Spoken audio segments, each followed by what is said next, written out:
ایک مرتبہ رسول کریم صلی اللہ علیہ وسلم ایک انصاری شخص کے پاس سے گزرے، اس حال میں کہ وہ اپنے ایک بھائی سے کہہ رہے تھے کہ تم اتنی شرم کیوں کرتے ہو؟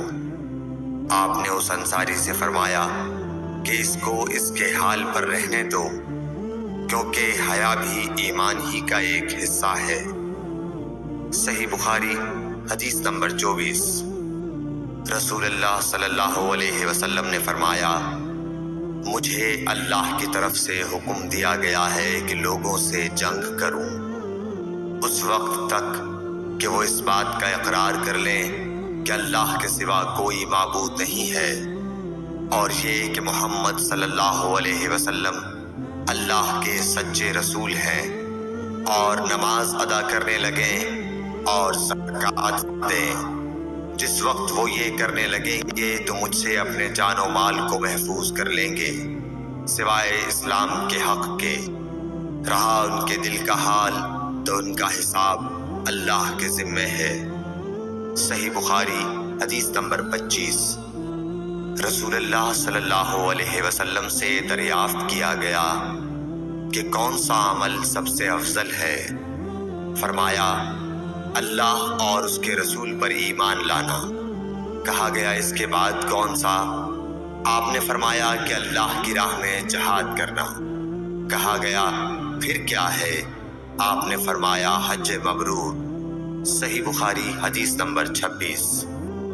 رسول اللہ صلی اللہ علیہ وسلم نے چند لوگوں کو کچھ عطیہ دیا اور ساتھ وہاں موجود تھے۔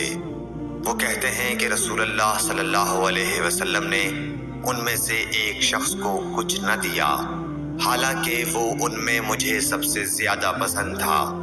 میں نے کہا، حضور، آپ نے فلاں کو کچھ نہ دیا، میں اسے مومن گمان کرتا ہوں۔ آپ نے فرمایا، مومن یا مسلمان؟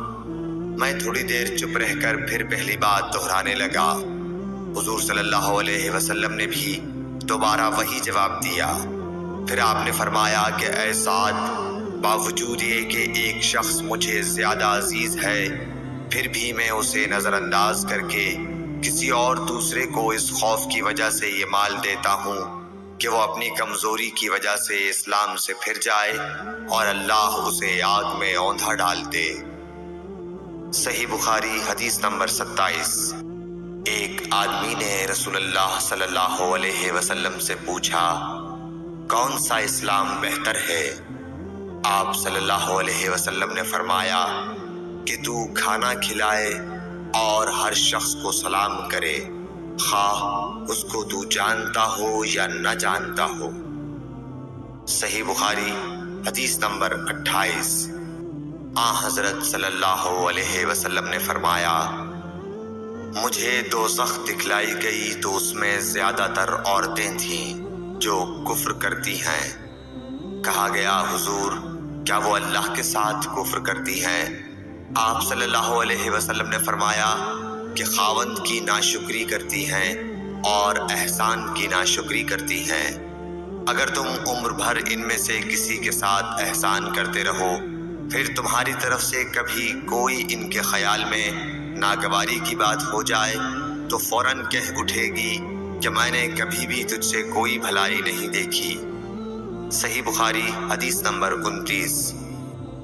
حضرت صلی اللہ علیہ وآلہ وسلم فرماتے تھے، جب دو مسلمان اپنی اپنی تلواریں لے کر بھڑ جائیں تو قاتل اور مقتول دونوں دوزخی ہیں۔ عرض کیا گیا، یا رسول اللہ، قاتل تو خیر ضرور دوزخی ہونا چاہیے، مقتول کیوں؟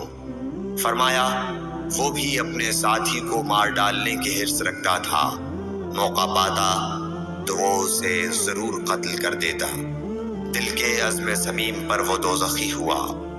صحیح بخاری حدیث نمبر 30۔ ابو ذر ایک جوڑا پہنے ہوئے تھے اور ان کا غلام بھی جوڑا پہنے ہوئے تھا۔ سبب دریافت کیا گیا تو کہنے لگے کہ میں نے ایک شخص یعنی غلام کو برا بھلا کہا تھا اور اس کی ماں کی غیرت دلائی یعنی گالی دی، تو رسول اللہ صلی اللہ علیہ وسلم نے یہ معلوم کر کے مجھ سے فرمایا، اے ابو ذر، تو نے اسے ماں کے نام سے غیرت دلائی ہے۔ بے شک تجھ میں ابھی کچھ زمانہ جاہلیت کا اثر باقی ہے۔ یاد رکھو ماتحت لوگ تمہارے بھائی ہیں۔ اللہ نے اپنی کسی مصلحت کی بنا پر انہیں تمہارے قبضے میں دے رکھا ہے، تو جس کے ماتحت اس کا کوئی بھائی ہو تو اس کو بھی وہی کھلائے جو آپ کھاتا ہے، اور وہ کپڑا اسے پہنائے جو آپ پہنتا ہے، اور ان کو اتنے کام کی تکلیف نہ دو کہ ان کے لیے مشکل ہو جائے، اور اگر کوئی سخت کام ڈالو تو تم خود بھی ان کی مدد کرو۔ صحیح بخاری حدیث نمبر 31۔ جب سورہ انعام کی یہ آیت اتری، جو لوگ ایمان لائے اور انہوں نے اپنے ایمان میں گناہوں کی آمیزش نہیں کی، تو آپ صلی اللہ علیہ وسلم کے اصحاب نے کہا، یا رسول اللہ، یہ تو بہت ہی مشکل ہے، ہم میں کون ایسا ہے جس نے گناہ نہیں کیا؟ تب اللہ پاک نے سورہ لقمان کی یہ آیت اتاری کہ بے شک شرک بڑا ظلم ہے۔ صحیح بخاری حدیث نمبر 32۔